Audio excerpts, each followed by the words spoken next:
Students, आज हम शुरू करने जा रहे हैं टॉपिक शेयर फॉर फीचर।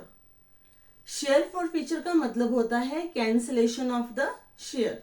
कई बार होता है जो कंपनी है वो शेयर इशू कर देती है, लेकिन जो शेयर होल्डर है वो उसका एप्लीकेशन अमाउंट देके अलॉटमेंट के बाद फेल हो जाते हैं उसकी कॉल्स देने में।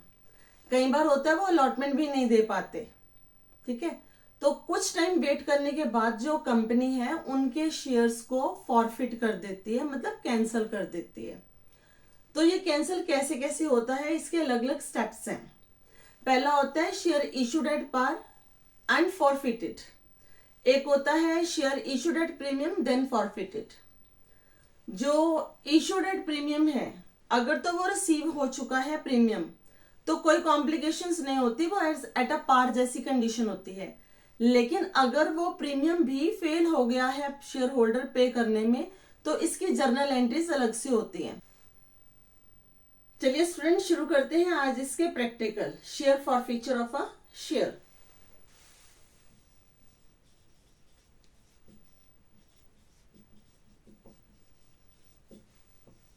शेयर फॉर फीचर के टू टाइप्स होती हैं।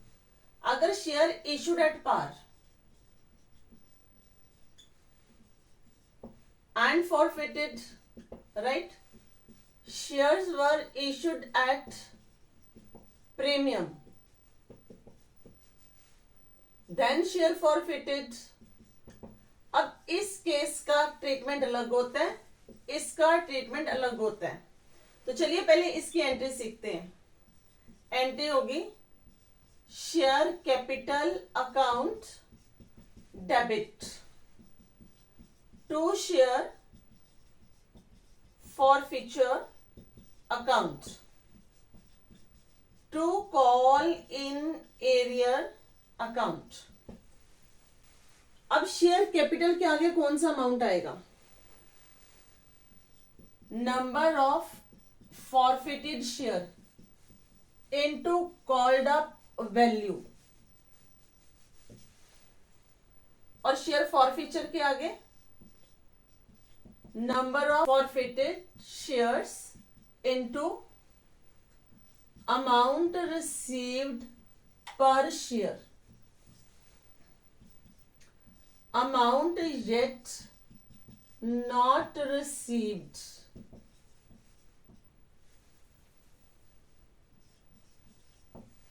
तो ये इसकी एंट्रीज का कॉन्सेप्ट है, ठीक है, कि हमने ट्रांजैक्शन कैसे डालनी है। नरेशन क्या डालेंगे? बीइंग, जितने भी नंबर ऑफ शेयर्स हैं, शेयर्स फॉरफिटेड, राइट। स्टूडेंट्स, अब हम शुरू करने जा रहे हैं एक एग्जांपल। ए लिमिटेड फॉरफिटेड 2000 शेयर्स। एक कंपनी है जिसका नाम है ए लिमिटेड, इसने फॉरफिट कर दिए हैं 2000 शेयर। एक शेयर की फेस वैल्यू है 10 rupees for non payment of final call. इस पे शेयर होल्डर ने फाइनल कॉल जो 3 रुपीज की है वो पे नहीं करी है। अब बोर्ड ऑफ डायरेक्टर्स ने वेट करने के बाद इन शेयर्स को क्या कर दिया है? फॉरफिट। और अब क्या कर रहे हैं वो? Reissue. All of these shares were reissued as fully paid up. Fully paid up का मतलब होता है जितनी फेस वैल्यू है उतने अमाउंट से ये जो फॉरफिट शेयर हुए हैं इनको दोबारा से रीइशू करने के लिए बोला गया है, राइट। 4 रुपीज 8 पर शेयर। लेकिन इनको फुली पेड अप बोला गया है, लेकिन इनको रीइशू करा कितने पे गया है? 8 रुपीज पे। और ये फुली पेड अप 10 रुपीज था फेस वैल्यू, और इसको रीइशू कितने पे करा गया? 8 पे। तो इन बिटवीन जो ₹2 है वो हमारा क्या हो गया? Discount on issue of shares, right. जो discount on issue of shares होता है इसको क्या बोलते हैं? Share forfeiture debit. जब शेयर फॉर फीचर क्रेडिट होता है वो हमारा क्या होता है? Capital gain. और जब शेयर फॉर फीचर डेबिट होता है ये क्या होता है? Capital loss. अब ये कैपिटल गेन कब आएगा और कैपिटल लॉस कब आएगा, ये आप एंट्रीज के बीच में सीखोगे। तो हमारी जर्नल एंट्री बनती है share capital account debit. Share capital debit क्यों हो रही है?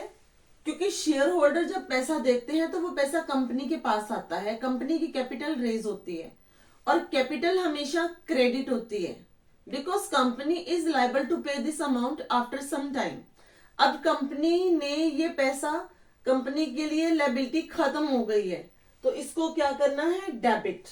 कितने शेयर से डेबिट होनी है? जितने शेयर फॉरफिट हुए उनकी ये लायबिलिटी खत्म हो रही है।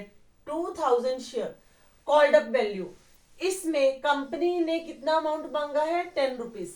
जितना अमाउंट कंपनी ने मांगा है वो उसकी क्या होती है? Called up value. इसमें कंपनी ने फाइनल कॉल तक सारा पैसा मांग लिया, तो कॉल्ड अप कितनी होगी? 10 रुपीज। हमेशा कॉल्ड अप सेम नहीं होती है, ठीक है? तो टोटल अमाउंट कितना हो गया? 20,000 टू शेयर फॉरफिटेड और फॉरफीचर अकाउंट। अब शेयर फॉरफीचर जब क्रेडिट होता है तो इसका मतलब जितना पैसा शेयर होल्डर ने कंपनी को इन शेयर्स के ऊपर दे दिया है, ये कंपनी की क्या बन गई? Capital gain. इसको हमने क्रेडिट करना है। टोटल शेयर थे, फॉरफिटेड शेयर थे 2000, राइट? और इसके ऊपर 3 रुपीज कंपनी को नहीं मिले, तो 10 में से 3 रुपीज नहीं मिले, तो बाकी कितना मिल चुका है? 7 रुपीज। 7 रुपीज क्या है? कंपनी का कैपिटल गेन। मैं फिर से दोबारा से बोल चुकी हूं इसको, ये है कैपिटल गेन। अब हमारे पास इसका क्या आएगा? To call in arrear. तो कॉल इन एरियर में अमाउंट कौन सा आता है? जो रिसीव नहीं हुआ। तो 2000 शेयर्स के ऊपर कंपनी को 3 रुपीज रिसीव नहीं हुए, तो ये कितना हो गया? 6000। Being 2000 shares forfeited. अब इसकी रीइश्यू की एंट्री क्या होगी? Bank account debit, share forfeiture account debit to share capital account. Company के कितने शेयर इश्यू हो रहे हैं? 2000। और कंपनी कितने पे कर रही है? फुली पेड अप पे, तो 10 रुपीज। ये कॉल्ड अप भी हो सकता है, पेड अप भी हो सकता है, तो ये हो गया आपका 20,000। अब कंपनी इसको जब रीइश्यू कर रही है तो ये डिस्काउंट पे रीइश्यू कर रही है, क्योंकि इसकी रीइश्यूड वैल्यू है 8 रुपीज, तो 16,000 कंपनी को रिसीव होगा। कंपनी डिस्काउंट कितना दे रही है रीइश्यू पे? 10 रुपीज माइनस 8 रुपीज, 2 रुपीज, तो ये 4,000 कंपनी को क्या हो गया? लॉस। Being 2000 shares reissued. अब यहां पे फॉरफिट भी 2000 हुए थे, रीइश्यू भी 2000 हुए हैं, तो उस केस में ये जो कैपिटल गेन है उसमें से ये कैपिटल लॉस को सब्ट्रैक्ट कर दिया जाएगा, क्योंकि नंबर ऑफ शेयर्स सेम है, तो कोई भी प्रॉब्लम नहीं है। 14,000 माइनस 4,000, 10,000 का कंपनी को बेनिफिट हो गया, क्योंकि जो शेयर फॉरफिट हुए हैं उनका जितना ये पैसा रिसीव हुआ है कंपनी ये शेयर होल्डर को वापस नहीं करती। कंपनी को 14,000 प्रॉफिट था और उसी पे कंपनी को 4,000 लॉस है, तो ये जो लॉस है इसी 14,000 में से कवर कर लिया जाएगा, और बाकी का जो प्रॉफिट बचेगा 10,000 वो ट्रांसफर होगा कैपिटल रिजर्व को। तो एंट्री बन जाएगी share forfeiture account debit to capital, यहां पे मैं फुल लिख रही हूं, आगे मैं शॉर्ट में लिखूंगी, to capital reserve account, right? तो अमाउंट है हमारा 10,000। Being profit on forfeiture transfer to capital reserve account भी लिख सकते हो साथ में, कैपिटल रिजर्व अकाउंट। क्लियर? इसी क्वेश्चन में मैं थोड़ी सी चेंज कर रही हूं, राइट? इसमें मैंने लिखा था forfeited 2000 share, non payment of final call of ₹3, all of this share. अब हम इसमें करेंगे out of these shares,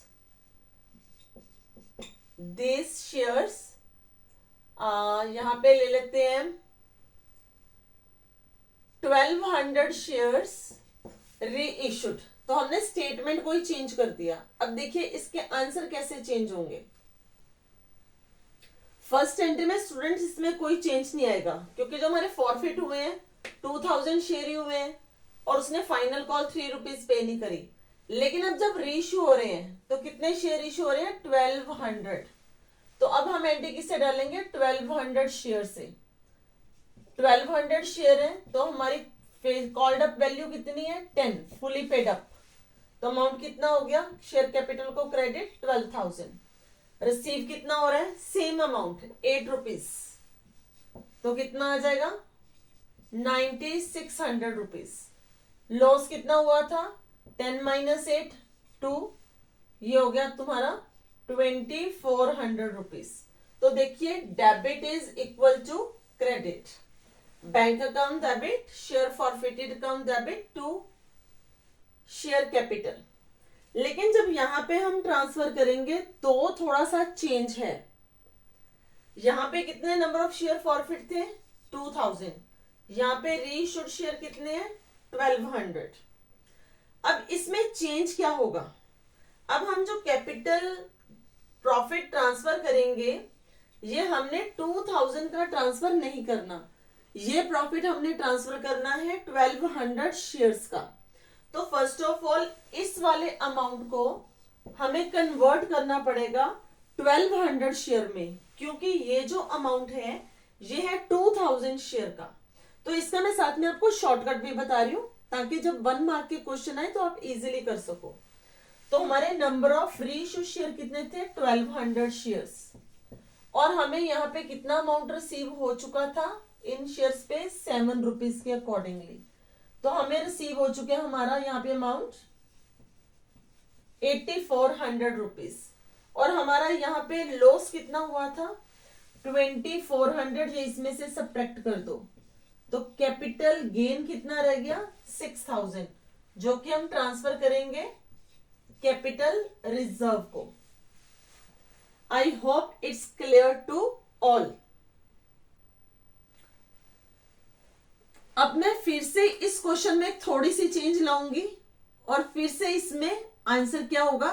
change हो जाएगा। तो चलिए फिर से दोबारा से इसी क्वेश्चन को करते हैं। क्वेश्चन वही है, उसी में चेंजेस आ रही हैं। स्टूडेंट्स अब देखिए मैंने इसमें चेंज क्या करा है। A limited forfeited 2000 shares of 10 each for non payment of final call 3 per share. Same statement. All of these shares, पहले वाली स्टेटमेंट आ गई जो सबसे पहले करा है, were reissued as 9 paid up. Means 9 rupees company ने मांगे लेकिन लिए कितने? 8। तो यहां पे पेड अप या कॉल्ड अप वर्ड लिखा होता है तो ये अमाउंट होता है जो कंपनी ने पब्लिक से लेना चाहा। तो फर्स्ट एंट्री में कोई चेंज नहीं है। क्यों? 10 रुपीज का शेयर है, 2000 शेयर्स है, 3 रुपीज का अमाउंट रिसीव नहीं हुआ। चेंज कहां पे आ रही है? सेकेंड रीइश्यू की एंट्री में। तो कितने शेयर इश्यू हो रहे हैं? सेम 2000 इनटू कितने पे इश्यू हो रहे हैं? 8 रुपीज पे। 4 रुपीज 8 पर शेयर। राइट, कितना हो गया? 16,000। लॉस कितना हो रहा है इसका? 1 रुपीज से 2000। लेना कितना चाहते थे? 9 रुपीज के अकॉर्डिंगली 18,000। क्लियर? अब यहां पे रीइश्यूड भी 2000 है तो इसमें कोई कॉम्प्लिकेशन नहीं आएगी। 14,000 में से 2000 का लॉस माइनस कर दो। 12,000 रुपीज किसको ट्रांसफर हो गए? कैपिटल रिजर्व को। क्लियर? जरा ध्यान से देखना, मैं कोई ज्यादा चेंज नहीं कर रही, सब में सिर्फ एक एक वर्ड चेंज कर रही हूं तो उसमें मैक्सिमम चेंजेस आ रही हैं आंसर में। फिर से इसी क्वेश्चन को चेंज कर देते हैं। यहां ऑल ऑफ दीज है, आउट ऑफ दीज यहां पे ले लेते हैं 1200 शेयर्स वर री इशूड। यहां पे 1200 शेयर होंगे तो यहां पे फिर से नंबर ऑफ शेयर्स चेंज हो जाएंगे, अमाउंट चेंज हो जाएगा। 1200 इंटू 8 9600, 1200 इंटू 1 1200, 1200 इंटू 9 10,800, राइट। अब यहाँ पे चेंजेस आएंगे क्योंकि यहाँ पे नंबर ऑफ शेयर्स जो है 1200 हो चुके हैं, फॉरफिट हुए थे 2000, रीइश्यू हुए हैं 1200। तो अब कैसे होगा, फिर से इस अमाउंट को चेंज करना पड़ेगा 1200 शेयर्स में, क्योंकि यहाँ पे कितना था 2000 शेयर। तो 1200 शेयर के ऊपर हमें कितना रिसीव हुआ था 7 रुपीज, ये कितना हो गया 8400। उसमें से लॉस कितना माइनस होगा 1200, तो हमारा कितना गेन हो गया यहाँ पे 7200। तो ये 7200 ट्रांसफर होगा कैपिटल रिजर्व को। I hope it's clear students. चलिए अब करते हैं एक और illustration. Y limited forfeited 600 shares of ₹10 each, fully called up, means कोई प्रॉब्लम नहीं है। Non payment of, non payment का मतलब अमाउंट रिसीव नहीं हुआ, of allotment money ₹3, 3 rupees allotment के हमें रिसीव नहीं हुए। एंड फर्स्ट कॉल ₹2, ये भी रिसीव नहीं हुई। एंड फाइनल कॉल ऑफ ₹2, ये भी रिसीव नहीं हुई, 2 रुपीज। टोटल हमें रिसीव कितना नहीं हुआ 7 रुपीज हमें रिसीव नहीं हुए। 400 ऑफ दीज शेयर्स, इन 600 में से 400 shares reissued as fully paid up, fully paid up पे इशू करें at maximum rate of discount allowed by law. Maximum permissible discount क्या होता है, ये जिस बच्चे को क्लियर है उसके लिए क्वेश्चन बहुत ही इजी है। तो मैक्सिमम परमिजिबल डिस्काउंट होता क्या है, जब कंपनी अपने शेयर रीइश्यू करती है उस टाइम पे वो उतना ही डिस्काउंट दे सकती है जितना पैसा उसने पहले रिसीव कर लिया था उन शेयर्स पे, उससे ज्यादा का वो डिस्काउंट नहीं दे सकती। इस क्वेश्चन के अंदर 10 में से 7 रुपीज रिसीव नहीं हो रहे, इसका मतलब 3 रुपीज रिसीव हो चुके हैं। तो मैक्सिमम परमिजिबल डिस्काउंट हम कितना दे सकते हैं, ये 3 रुपीज तक का, इससे ज्यादा का हम डिस्काउंट नहीं दे सकते। तो हमारा क्वेश्चन कैसे बनेगा, कैसे हम इसको करेंगे। फर्स्ट एंट्री होगी share capital account debit, number of shares है 600, फुली कॉल्ड अप है, multiply by 10 6000। 2 share forfeiture account, 600 shares के ऊपर अभी मैंने बताया इसके 3 रुपीज सिर्फ रिसीव हुए हैं, बाकी का पैसा रिसीव नहीं हुआ। 2 call in arrear,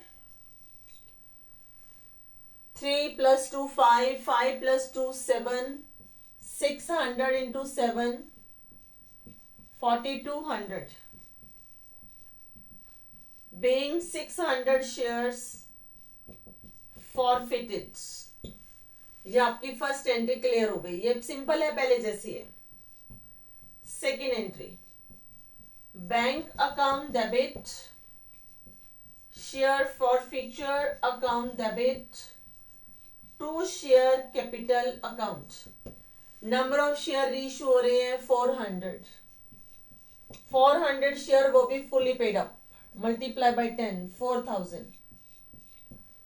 eight maximum permissible discount, discount हम कितना दे सकते हैं, जैसे कि मैंने स्टार्टिंग में आपको बताया जितना अमाउंट हमें यहां रिसीव हो चुका है, हमें रिसीव हुआ है 600 शेयर के ऊपर 3 रुपये पर शेयर।